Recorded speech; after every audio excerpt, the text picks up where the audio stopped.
Welcome to TOOP TV's newest segment, Fireside Chat. The original Fireside Chat was a regular radio show used by presidents to inform the public of the latest issues. It originated in 1933 and ran until 1944.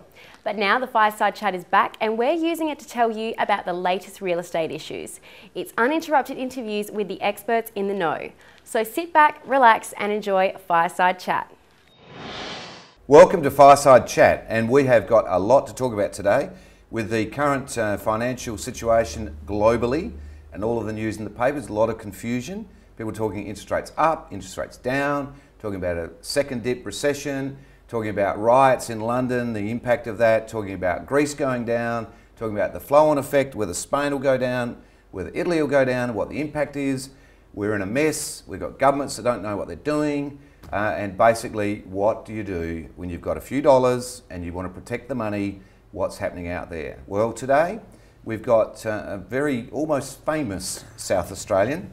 He heads up the largest brokerage business, financial brokerage business, and a lot more. But let's introduce him, and he can say himself what it is that he does. Mark Lewis, Executive Chair of Bernie Lewis. How are you? Good, thanks, Anthony. Thanks for joining us. You've been on about 3 shows before. Yeah, it's been a while now though, but yeah, look, we do obviously home loans is our core business, but we also have financial planning, wealth, risk insurance, general insurance, conveyancing. So we try to provide a bit of a one-stop shop for people. So. Real estate yet? No, I wouldn't compete with you, mate. You walk all over me. Yeah. Mark, we've known each other for a great number of years. Are you still the largest brokerage business, financial brokerage business in the state? Yeah, arguably yes. We are currently around about 6 to 7% of all home loans written in Adelaide come through our office.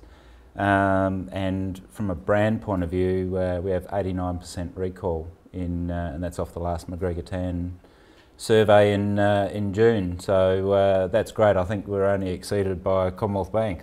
So right. Well, better brand than some of the major banks. It's a real good Adelaide brand, though. It is. Only an Adelaide brand too. Yeah. Now, the reason I said famous or made those comments was that you do a lot. You know, your profile is extremely high, and so I don't want to put any pressure on you, but we're actually going to discuss a number of things now. And you're actually going to go on record. Okay. Okay? Yep. So let's get underway. Global financial crisis, is this 08 revisited? What, is it all going to come to an end? Is the world ending? Interestingly, 08, GFC as we saw it in 08 was really about companies and investment banks going under. You know, we saw the big ones like Lehman Brothers and so forth, Bear Stearns and that going wheels up. This time around, it's governments that are in financial crisis. So we're seeing much more significant impacts from a sovereign point of view.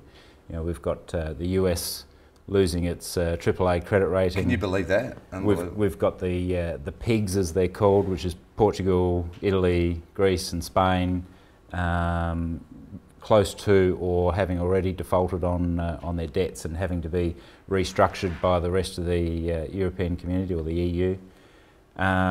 We've got France coming up with a bit of strife. There's rumours today. Some looming strife there. Mm-hmm. Germany, the unemployment rate is up about 17, 18, 19%. You know, it's the world as we see it now is taken on a different focus, and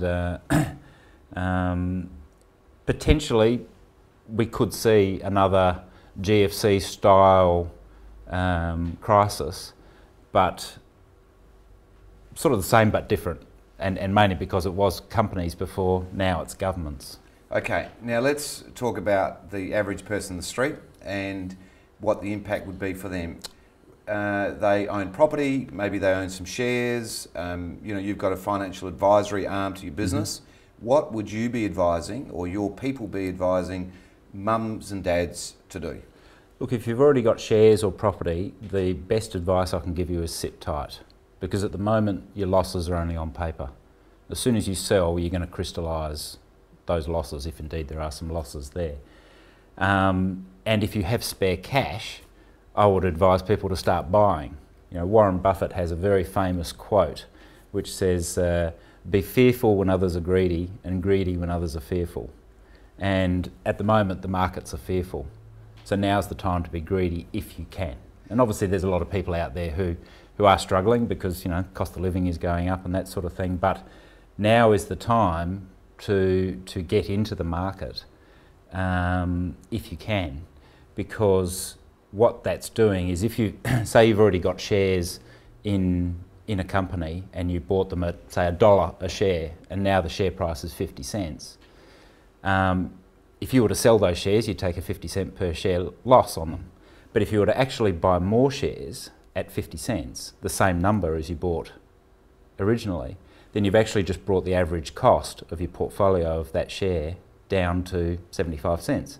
So it's called dollar cost averaging. So you're actually reducing your risk, and, you know, in time you'll hopefully benefit from that. I've heard people talking about the generational opportunity.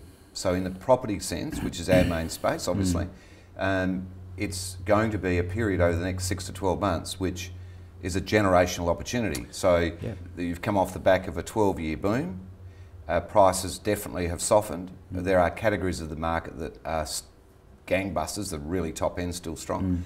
But there are other parts of the market that's some very good buying and may get better. Now, the people, getting back to Buffett's comment, is quite true in our case, that if you were to buy in at the moment and not sell, you've got a very bright sort of period coming up the next probably 5+ years.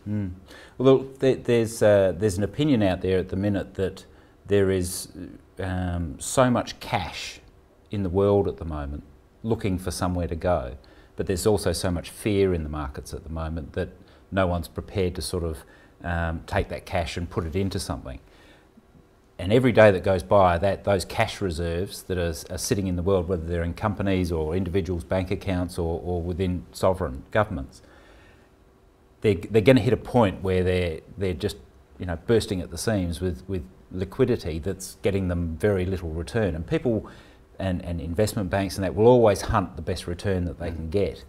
And someone described it as like a coiled spring, and that eventually the force on that spring is just going to cause it to explode.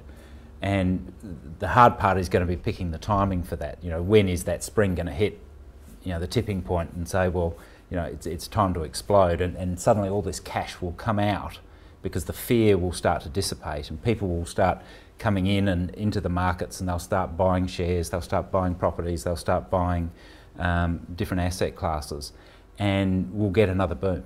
And now, Mark, you're on record, remember, and you do have a big reputation. So when's that going to happen? Well, that's the question. Nobody can really answer that now, whether it's 6 months, 12. Having a punt, and this is a punt, so it might be on the record, but it's still a punt. We'll hold you to it though. Look, I reckon probably 18 months before we see that. So getting into the second half of 2012, there is still a lot of fear in the market. There is still a lot of things that governments globally and central banks globally need to work through. You know, the US is in significant crisis. I think they're just running around in ever-decreasing circles. And one of the biggest problems we've got in the current crisis is something that I've never really seen before, is politicians meddling in central bank policy. And that's happening globally. And you know, even here in Australia, you know, we see Wayne Swan getting up on the TV all the time, trying to influence the thoughts and the directions of central bank policy. Not that I want to sidetrack, but you've mentioned the government. How hopeless are the federal government in Australia at the moment? Look, they've just got it all wrong. And the big problem, I think, that the current government has got, and Rudd and Gillard, is that they just don't consult enough. There's that, you know, some people have described it as dumbing community down. They can, you know, the bureaucrats think they know better. And look, bureaucracy is one of the fastest growing industries in Australia and indeed, you know, other Western countries. And you know, the bureaucrats might think that they know how to run things, but really bureaucrats are bureaucrats and they'll do what bureaucrats do. And people who run businesses and the entrepreneurs, they're out there in the coalface. You know, you're out in the coalface every day, I'm out in the coalface every day. And nobody bothers to sit down and say, well, you know, what does the community think? What does business think? You know, and how is business going to survive? Well, what do you think? What I'm hearing on the coalface, I'm talking with one-on-one with people that own properties, dinner parties, talking with business leaders. There's not anybody that thinks we can sustain this carbon tax at the moment. No, that would be a very seriously bad move for a carbon tax to come in at the minute. And you know, there's lots of argument either way about whether a carbon tax is going to achieve what it's meant to achieve.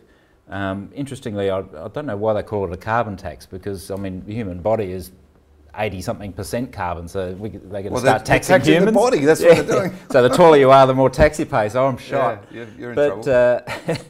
But you know, it should be really a pollution tax more than anything. But you know, the whole arguments for and against a carbon tax, I really don't think they've worked through that enough. I mean, you know, one of these volcanoes in Iceland goes up, and every hour it spews out more carbon than what the Earth produces in a year. You know, it's ridiculous. So if we think that as humans that we can get on top of Mother Nature, well, you know, we've got rocks in our head. But you know, really, I think this carbon tax, you know, privately I call it a bit of a Robin Hood tax, and really it's a, you know, the government knows that it can't meddle with the GST because that requires agreement from all the states, and now that some of the states have turned over to Conservative parties, they're going to struggle to get all the states to consensus to meddle with the GST. So they'll just introduce another tax. So we're wandering around a bit here, but it all does impact on our lives, my life, your life, because this fear of what will happen with the carbon tax, and the fear of the global situation, the fear of interest rates, the fear of the miners getting upset and not sort of getting on with the job, you know, and losing some of our income stream. All of this stuff is in the melting pot to give sentiment. Now, we run our business on confidence, and people buy houses when they're confident. Do you think, you know, that there's any link between incompetent government, global uncertainty, and what is I'm experiencing with people in the marketplace, and the fact that it doesn't seem like the government's aware of what's actually happening in their backyard? Look, absolutely right. And fear, I mean, you mentioned the word fear a few times, and fear will always drive how consumers see their place in the world. And, you know, if the word fear is used enough, it becomes a self-fulfilling prophecy. And, you know, we only have to look at the consumer sentiment figures, and a bunch of them came out yesterday, which was surveyed on Sunday. And consumer sentiment has dropped again. You know, 100 is considered the baseline where people are sort of reasonably happy with the world. It's back down. It's down in the 80s now, the low 80s now. It's almost back down to the same level as it was in the height of 2008, in the height of the GFC. Not quite as low as the recession of '91, when it did really. It got down to the low 70s there. But you know, whenever you're seeing consumer sentiment, particularly if it's trending downwards, which it still is, you know, consumers are a great lead indicator of the health of an economy. You know, consumers, they're just, I don't know, they're almost consensate, and they will react according to how they feel within themselves. And you know, what we're seeing at the moment is retail is struggling because people don't want to spend money. The national savings rate is up at around 12% at the moment, which, you know, it was only 3 years ago that the national savings rate was negative. You know, we're seeing people buying more online. They're buying offshore, so which is indicators that they're becoming a lot more value conscious and price sensitive. We're seeing electricity prices going up. I mean, I got my letter from AGL a couple of days ago that said my electricity prices are going up. You know, we're into something like 30-something cents a kilowatt hour now. Water as well.